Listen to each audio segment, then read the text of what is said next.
Ladies and gentlemen, we've saw a horrific crime where a bunch of little kids got knifed by a maniac from a foreign nation. And just like they did in the UK, the Prime Minister is taking steps to address the issue. Irish PM says new hate speech laws to be implemented. What's that going to do about the stabby blokes? I don't get it. Oh no, I do. Because when little Emily Jones was the victim of an unscheduled surgical procedure at the hands of a maniac from abroad, the British government's response was to arrest people for sending offensive WhatsApp messages. So, at least they're all singing off the same page. It's just a shame that the pages are from a book written in crayon by a lumbering half-wit wearing boxing gloves.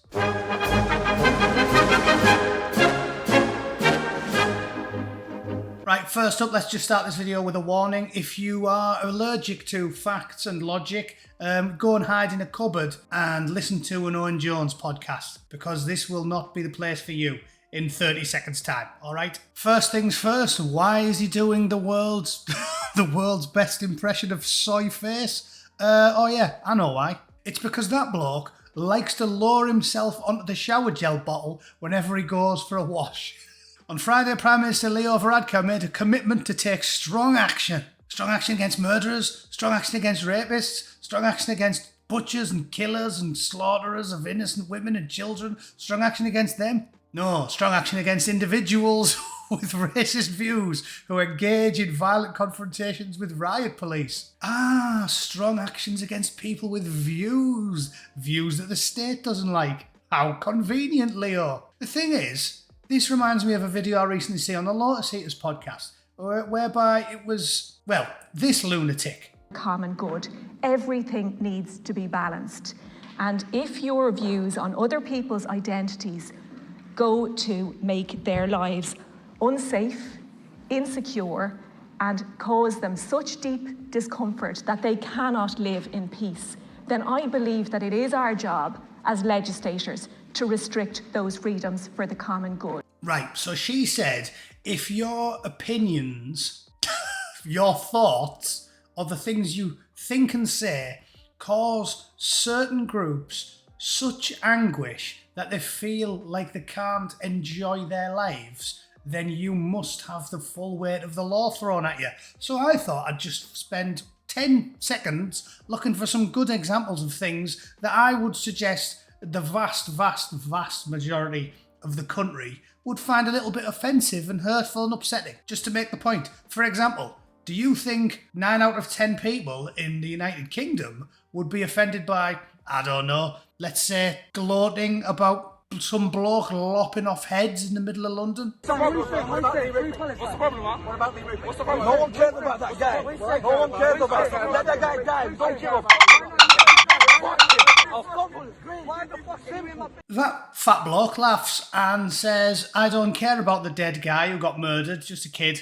I will stamp on his grave, and then he's laughing about it and saying, do something about it, do something about it. I think most right-thinking people would take that quite offensive. Senator O'Reilly, you absolute log. I wouldn't let Senator O'Reilly take my dog for a walk. I wouldn't let her run me a bath. I wouldn't trust her to boil the kettle without turning the house into a towering conflagration. So, no, I don't think that you should be able to jail people if they say or think things that some people might be upset by, and you don't either, unless they're saying and thinking things that the state have decided perfectly acceptable, like the aforementioned fat bloke with a bad attitude, or even better, UK hate preachers inciting murder.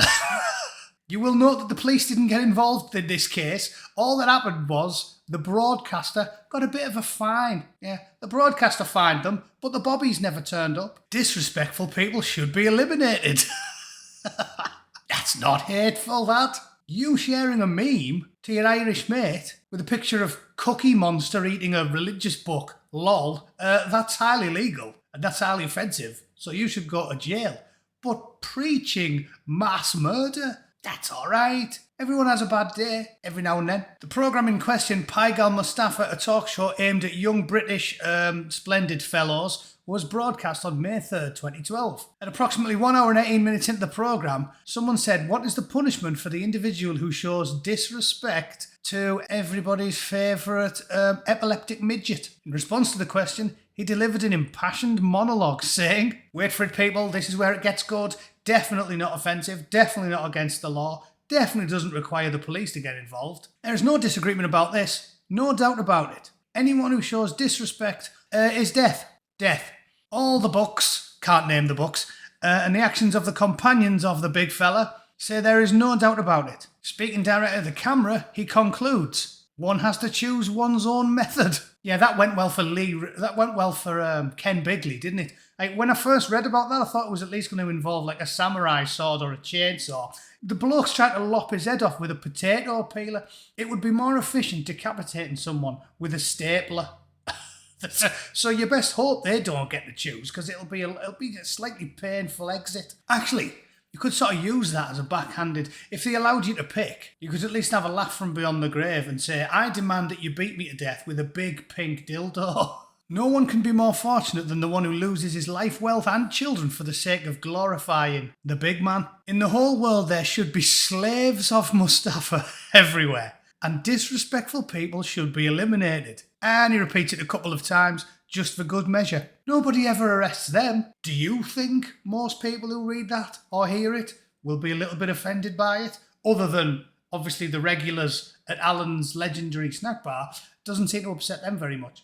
But I'd love to know your thoughts. Surely that doesn't offend you, does it? Merely calling for the wholesale slaughter of several billion people? I mean, I would suggest you're being a little bit sensitive. So to sum up, the response to the attempted murder of children was to get upset at the people that are angry about it and to pass a new laundry list of laws that criminalise complaining about attempted murder. That's the direction they're all going for. They're going for it in Britain, they're going for it in Ireland, they're going for it in the US, they're going for it in Canada, they're going for it in Australia. A burning bus is more offensive to these people. Some property damage is more offensive to these people than the murder of children. Unless the people doing the property damage are a left-wing radical activist group like BLM, or the followers of one very specific religion, at which point it's fine and the property damage is merely a form of peaceful protest.